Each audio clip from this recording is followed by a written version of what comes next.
I've been really, really abstaining. I didn't go to Greencastle, the big one, earlier, last weekend.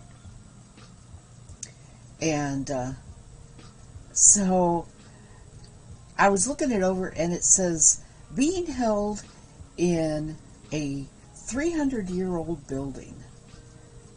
And I thought, well, now that's interesting,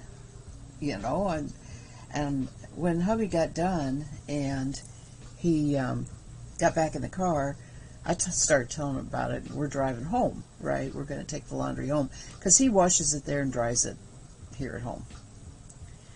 So I started telling him about it, and he said, well, you want to go? It's an awfully nice day for a road trip.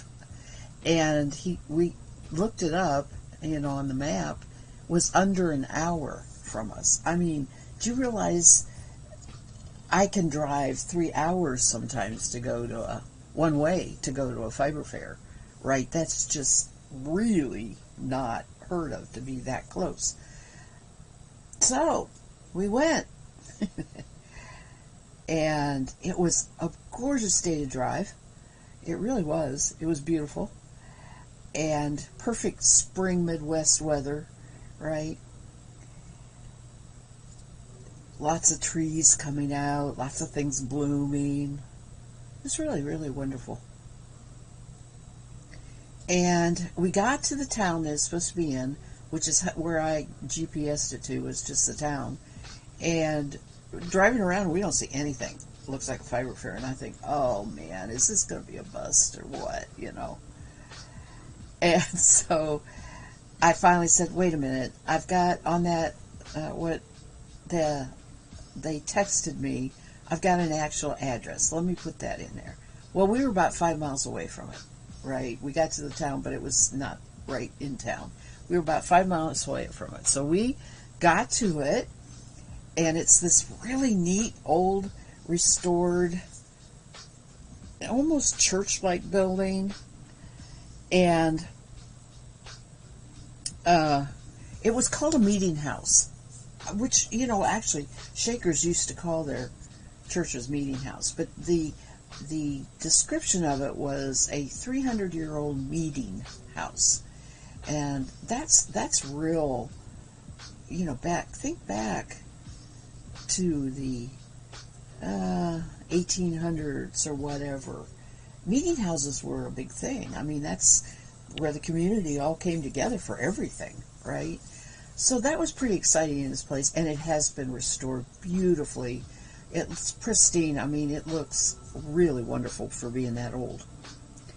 And I walked around outside because the very first thing I saw was animals over there in a pen, and I thought, oh, it must be around. There must be tents outside or whatever. I didn't think it would be in the meeting house. And I had a great time. And I'm going to be posting a lot of pictures on Discord, so make sure you check that out, because I got some cute pictures of baby lambs that were only 3 days old. They were Shetland. They were 3 days old.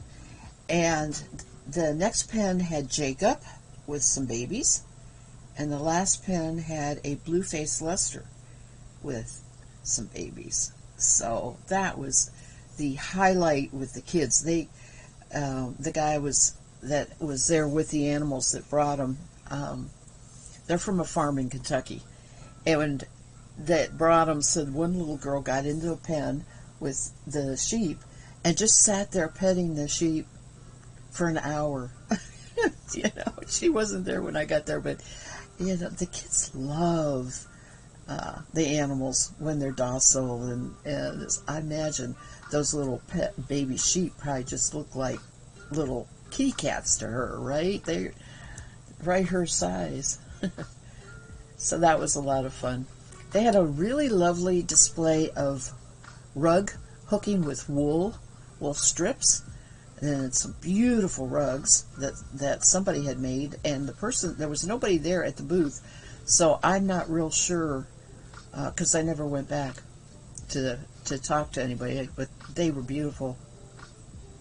That is something I have never gotten adept at, I've tried it, where you punch and feed it and make your loops and everything. And I have a very old rug that my grandfather made when he was young.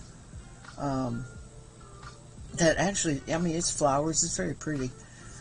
And it's the same thing, right? The same technique. Now, I can do the latch hook, but that is not as pretty as punched wool rugs. They're just really pretty. You can get some really pretty designs going with the colors of wool, you know, and everything. Okay, so I'm thinking, all right, is this it? Is this it? You know? And I'm walking sort of back to where the front of the building is, and I heard somebody saying, well, you know, something about inside. I know that they were saying, oh, yeah, I'm going to go inside and go buy the roving. That's what it was. They said, I'm going to go inside and buy the roving. And I thought, you know, aha, the light bulb went on. Aha! There's more, but wait, there's more. So, excuse me a minute. So anyway, I went in there, and the inside is just amazing. There is no two-story. It's a two-story building, but there's no second story at all. It goes way up to a vaulted ceiling, and the ceiling was white stucco and wood beams, right? It was just really pretty.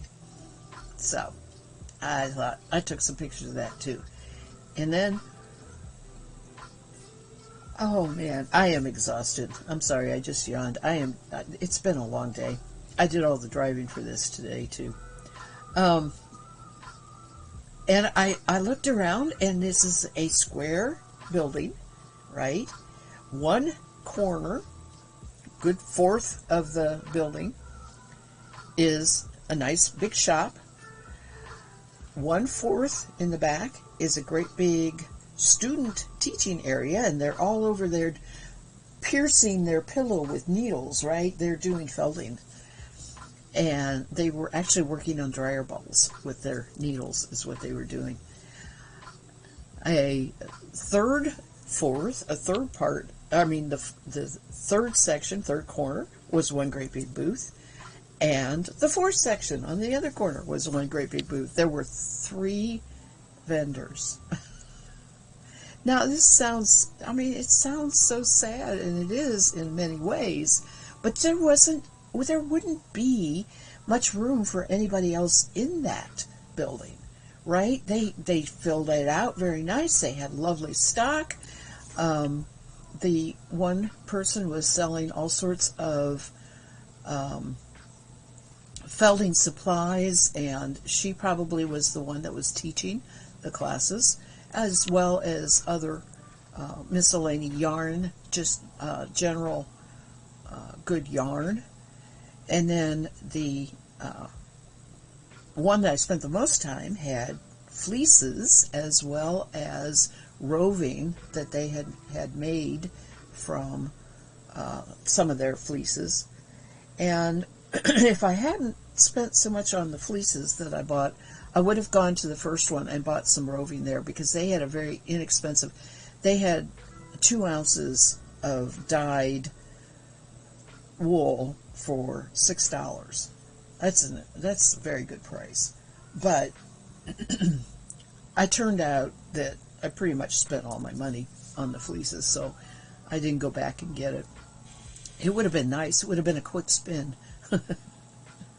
But as it is, I'm going to have a lot of work ahead of me. So I spent almost the whole time talking to the people who have the fleeces. They're in Kentucky, and they raise all these different kinds of sheep. It was their sheep that were out there with the baby lambs. I knew the daughter from other fiber fairs for selling yarns. She has mill-spun yarns that she usually is the only part of the booth, and this was the first time that they brought fleeces. And so I was, I was more interested in that than her yarn and everything, but I had a wonderful time talking to her about spinning fleece from a lock. She had never heard of that, and I went through that with her and talked to her all about it. So she was very interested about that. And I had a nice, lovely lock of her Jacob fleece there to demonstrate what I was talking about. It was beautiful. Then the last one, I bought two powder dyes that I will use for dyeing fibers. I found a pretty leafy kind of green and a teal blue